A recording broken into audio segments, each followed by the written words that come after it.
ஒன்றுமில்லாமலே நின்ற என்னை கைபிடித்து நடத்தும் பேரன்பு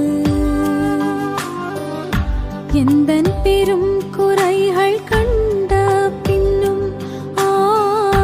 நெஞ்சோடு சேர்க்கும் பேரன்பு ஒன்றுமில்லாமலே